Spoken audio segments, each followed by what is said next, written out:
Hello everyone, this is Sumerian, and this is video 3 of building a toy box from scratch. In the last two videos, we've already set up the camera up above us there on that path so that the player moving left and right in this clever little box of ours will actually move that camera left and right. And we also added a little effect for a circle that we then moved our train around to fit perfectly over the length of this train from the top to the bottom. And now we want to we're going to work on setting this train up a little better. Let's see here. Let's actually line it back up.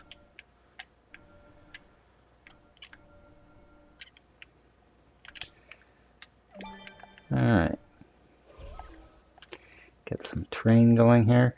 And again, this is just so since I want to continue on with the gameplay, now I need the train to be more representative of how it's going to look in the end. Again, this is not going to be the final product yet, but this is going to be a good chunk of it. I think we may add some different terrain and stuff to it. We might add some holes here and there, and we might add some obstacles, but I think this is going to be the general size of our main gameplay area. So, got that. And I just want to add a starting point right here. And at the other side, I kind of want some water. Go into the quick filter here. Something water-like.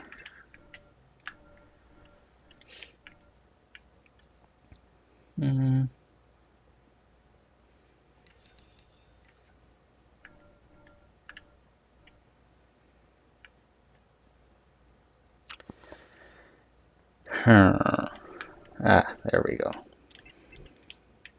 We'll go with that guy. I'll just do a little bit of a river coming out so far, and we'll deal more with that later. Okay, so in this episode, I really want to make sure that I get another locator on this path, and I want to put a dynamic trigger on it that, if you recall when we pushed the button, this circle, well, let's push the button and just take a quick look.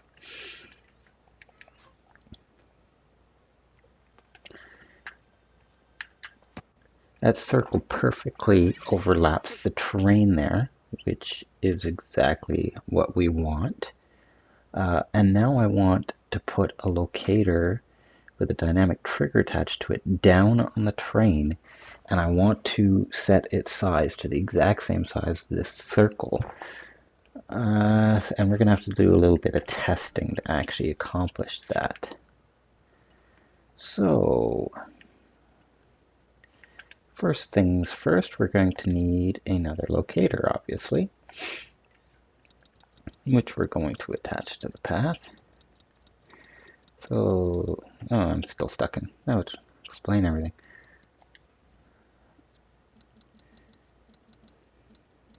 So we're going to take this locator, we're going to attach it to the path, and we're going to give it the same 50% reset value.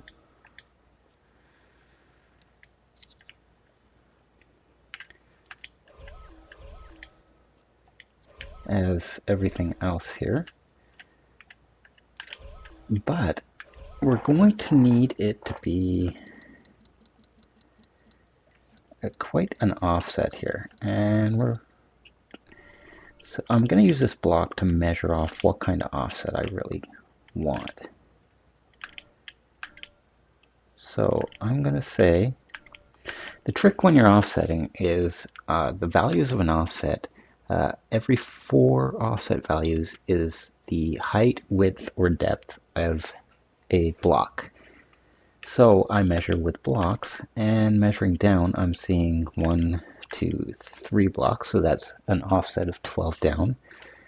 And then it looks like half a block. So I'm going to say an offset of 14 down is going to get my locator down to around where I want it to be. And let's see how far over. So 1 block, 2 blocks, 3 blocks, 4 blocks, 5 blocks, 6 blocks over. And 6 times 4 is 24. So we're going to try to go 14 down and 24 over and see how close we get with those offsets. So let's say reset point is going to be 50%.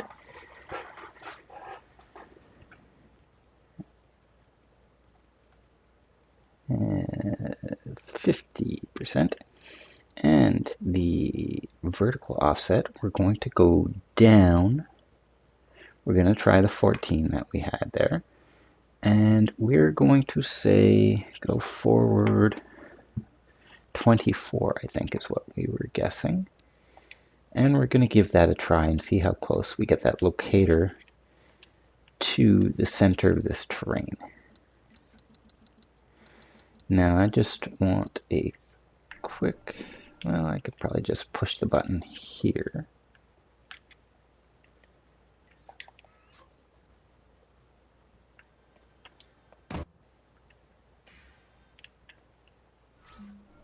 Alright, so let's see where that locator got to.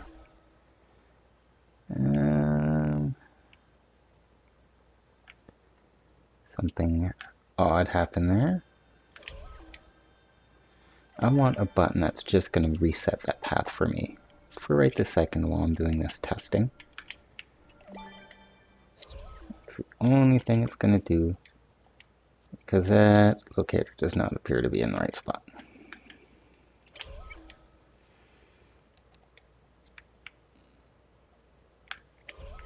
Alright, let's give this a try.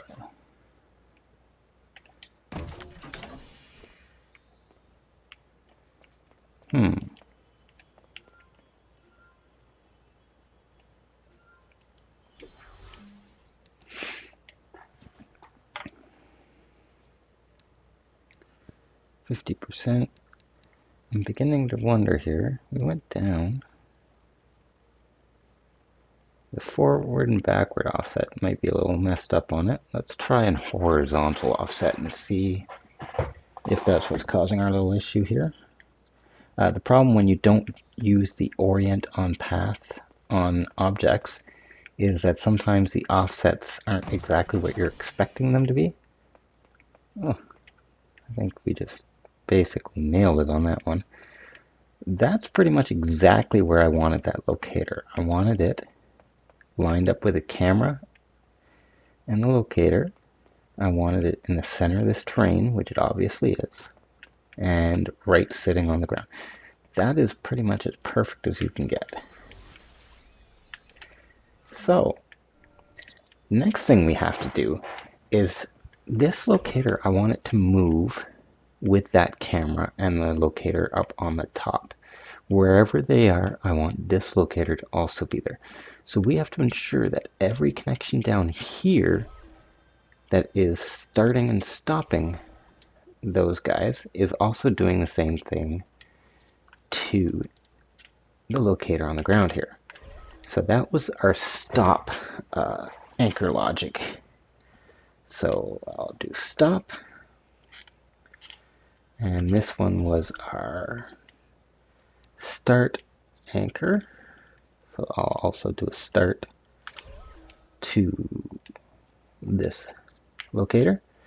And we also had it so that when you open this logic gate here, it sends a reverse signal. So we're going to use the open to send a reverse to that locator as well. So next I'm going to put down a dynamic trigger. And you'll find I've had people comment when I'm building before that I do that a lot. I just grab a creativitoy to bring my menu back to the creativitoy section, and then I put it back down, And then I'm at least in the area I need to be in the menus to find the creativity toy I'm looking for. In this case, I'm looking for the dynamic trigger right there. And I'm going to give it the locator connection of this locator up here. Now, like I was saying before, with offset values where 4 units of an offset is equal to 1 block size. Same thing works with trigger distance on dynamic triggers and also with the distance on distance checkers. So how I'm going to determine how big I want this trigger area, and on a dynamic trigger the advantage is that it's a spherical or a circular, actually it's a spherical 3-dimensional sphere that forms around that locator that will become your trigger area. It's not a square like an actual trigger area, it's more of a circle, which works perfectly with the fact that we have a circle effect sitting right here. Now, the size we want is the train right here. These pieces are 3 blocks deep by 6 blocks wide. I just know that because I work with them all the time. So if this locator is right in the middle, that means 3 blocks high gets us to the edge here. So that is a distance of 12. And as I recall, our circle just stretches a little bit past the edge there. So I'm going to put a trigger area distance of 13, and we're going to test that to see how close we are. So I'll put a value of 13 in, and the target will be that locator. And how we're going to test is I'm going to temporarily hook up that trigger area to a kill switch. And I'm going to say new logic, entered, AI, any, and we'll send a message to defeat the kill switch. So now I'm going to drop a few townspeople around up here. Doesn't matter who, of course. I'm just running a test right now. Drop a couple over here. Alright.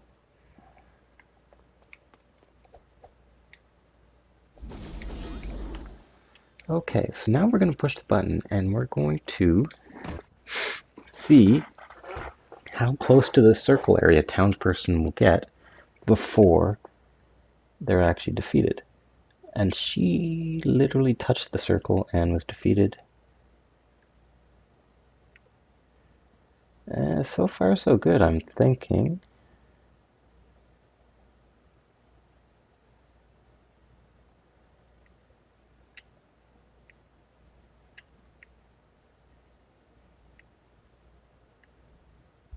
Oh right, that's the edge, I can't go any further. She's defeated. Now I think the problem is here is that we're going to do another little test here with a block. I think the sphere, or the circle that we have, is actually wider than it is tall from the exact angle we're at. And that's okay, we can actually play with that, because I don't really care if the trigger area extends past our terrain. That's not as big of a deal to me. So we're going to measure with blocks.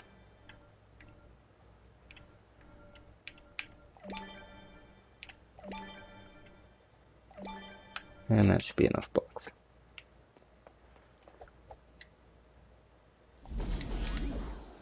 Alright, so I'm going to push this button again. And we're going to see how big this circle actually is. So here it's touching the edge of 1 block, and on the other side, touching the edge. So that's 1, 2, 3, 4, 5, 6. It still looks like it's 6 blocks.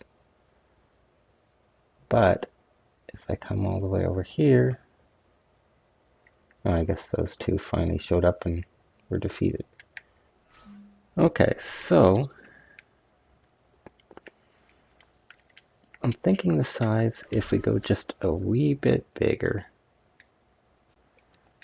we're gonna go with 15, and I think we're good at 15. If it seems too big when we're building later, we'll take care of it at that point. But I'm gonna get rid of these. And that should be good for now. Excellent. So we have dynamic trigger now functioning. That's going to also follow the camera as we pan back and forth, which is excellent. And the next thing we want to do is we're going to work on some gameplay. What we're going to want to happen is we're going to want some townspeople to spawn on this side, and we're going to want them to just move their way over to the water over here, and that's really all we want them to be doing. But there's catch-alls to all of this, of course. And so the next thing we're going to be doing is designing logic solely on continually spawning enemies, but we want to make sure that when we spawn them so that there will never be two enemies in that circle area. So we have to make sure they're always at least 12 to 15 units apart, or in that case, 4 blocks apart. And we'll do some testing to figure all that out. But for now, we're going to end episode 3, and I believe that's what the episode 4 will be about. We'll be putting in the logic to start spawning these guys and having them go over to the other side into the water here. So, this has, of course, been Samirian, and thank you for watching. I hope some of this build's been useful to you, and everyone have a great day. Thanks.